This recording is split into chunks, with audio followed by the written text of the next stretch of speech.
the end game is? You want to know what the end game is? This is the end game. This is the end game. Everybody here with a camera. Everybody here with a camera. Everyone here with a smartphone. Everybody here with a smartphone. Everyone here with a voice. Everybody here with a voice. Do your job. Do your job. And spread the word. And spread the word. Make it grow. Make it grow. It's about growth now. It's about growth now. We have to grow. We have to grow. And that's the point. And that's the point. I love y'all. I love y'all.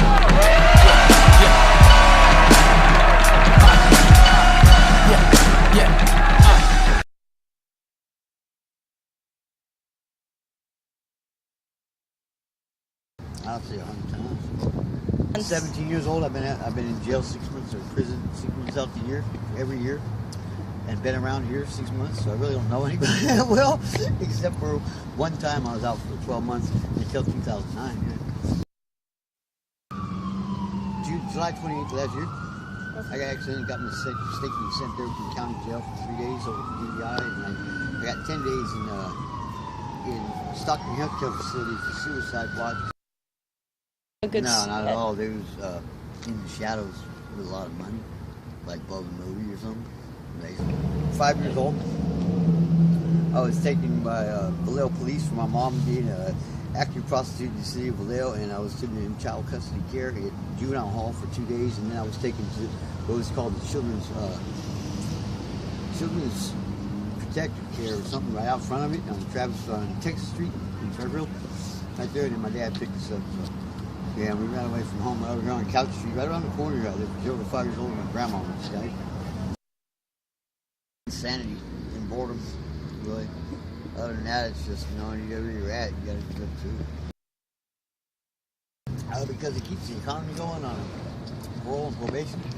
They use it against it, and they keep a job today, because the minute you're picked off, second you're picked off, you're passed on until the very second released, and if you violate the crime, you got to pay twice the time in probation and parole with my little fingers in crimes. Because I only get like 2 years of time, you got to get 4 years parole, and you got to do every second. It's a reprimand with God. But they don't know people like you, and don't ever get a felony, don't ever get in trouble. Even look, I pray for the traffic teams out here, and 99.9%, and they'll never know what the trick is, and that's good because only the same person over and over again. That's the best because it's less. You see, in the overall concept, nobody at all, in my belief. And so if it is the same person over, that's better. It's fucking, you know, it's the worst thing. It's less people. It's the quota to it at the end. That's nothing at all. And I've recently been incarcerated in prison for 14 years, 8 months. And I went to jail at 22 years old, August 15th, 1999, and I got released December 15th, 2013. Till the day was horror. Horror as in, you know, not being close to family and around family, but I had to find my way of life, and I confided in religion, and I made the best for myself by staying to myself. The prison gang, so to speak, not just like a city gang, and I lived my life by the means of where I was from and where I respected. You know, you are your own person, so it's all based on if you feel it's a need to. But me personally, at the time, I felt like it was because I was trying to make a name for myself. If you're a minority, for us, black and Hispanic, or even Asian, or other, Samoan, Tongan, it's not good. You know, I survived altercations with officers, had fights with them, arranged fights that, you know, they tried to get me attacked, you know, and I lived out my life knowing that, you know, in prison, if you study yourself, you know, God is good.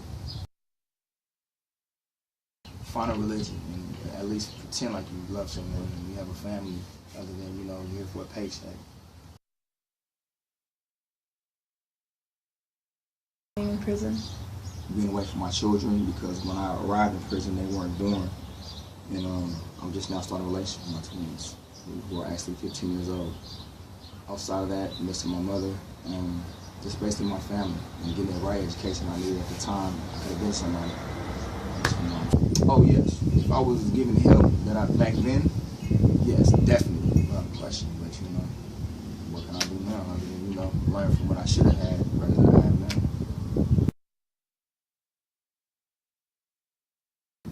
Yes, indefinitely. I mean, it's due to the whole atmosphere of, the information and the exposure that they see in these low-income communities. Like yesterday, for instance, I was actually going to make a video and send you guys, it was like some people arguing in front of this apartment building, and this guy's beating up this woman because another woman came there and they're arguing, and he's beating both of them up. And I actually told someone to please help, and they called the police, but the police never came. So it's like that alone exposes, what transpired in these low-income communities. But with that being said, when you take that to prison, mental health should go in there with that.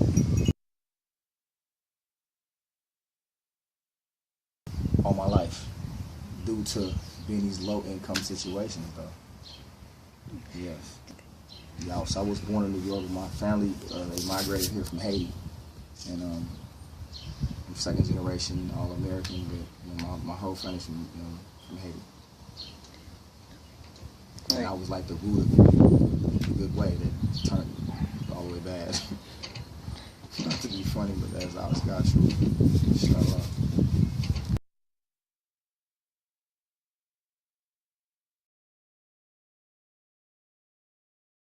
According to Law.com, a felon is a person who has been convicted of a felony, which is a crime punishable by death or a term in state or federal prison.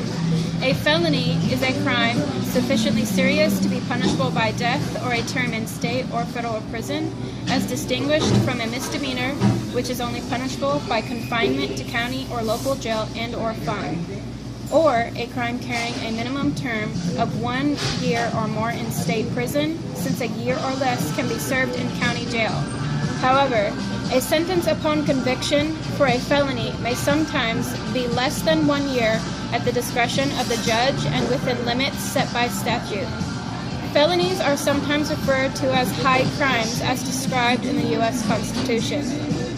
U.S. Code Title 18, Part 2, Chapter 227, Subchapter A, Section 3559, revised August 3, 2005, stated that an offense that is not specifically classified by a letter grade in the section defining it is classified if the maximum of imprisonment authorized is life imprisonment, or if the maximum penalty is death as a Class A felony, 25 years or more as a Class B felony, less than 25 years but 10 or more years as a Class C felony, less than 10 years but 5 or more years as a Class D felony, or less than 5 years but more than 1 year as a Class E felony.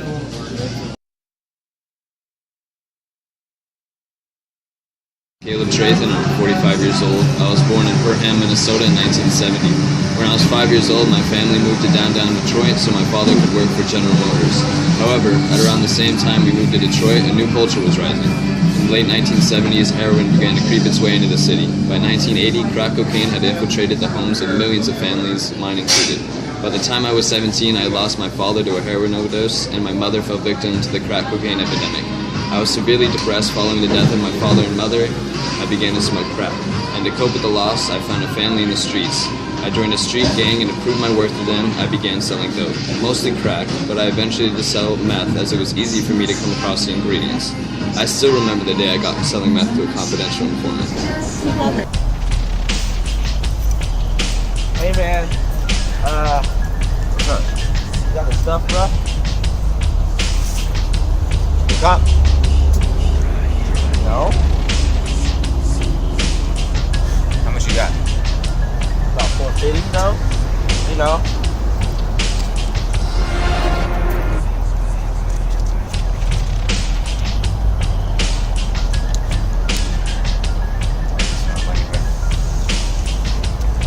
Eat, bro.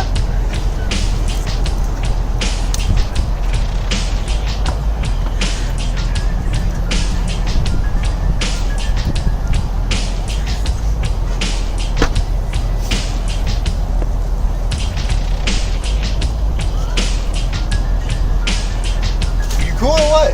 Yeah, bro. You already know, though. You cool?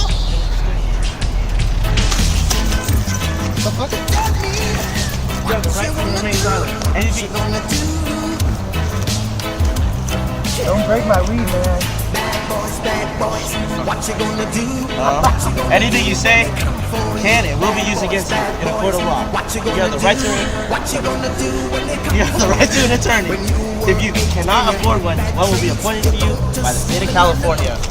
I am currently facing up to 25 years in prison for having sold illicit substances to a confidential informant. Although I understand I made a mistake, I did not understand any other way of life. Both of my parents were drug users. I even lost a parent to heroin overdose. I never had access to mental health services, nor did I have the opportunity to finish high school. I didn't learn how to read until I was 16. My entire life has been a mess. I need help, but I don't know how to survive. If I'm released from prison, I will probably end up homeless since I don't have any friends or family in the outside world. I might just end up back in prison to remain alive. You're right. As of 2010, an estimated 12 to 14 million Americans have a felony conviction on their records, and the number keeps increasing as the years continue. People with a felony conviction do not have the right to vote for a period of time following their incarceration, cannot attain financial aid, and are not eligible for housing assistance. Not only is it difficult to retain any self-reliance, it is also extremely hard to find a job if you have been convicted of a felony.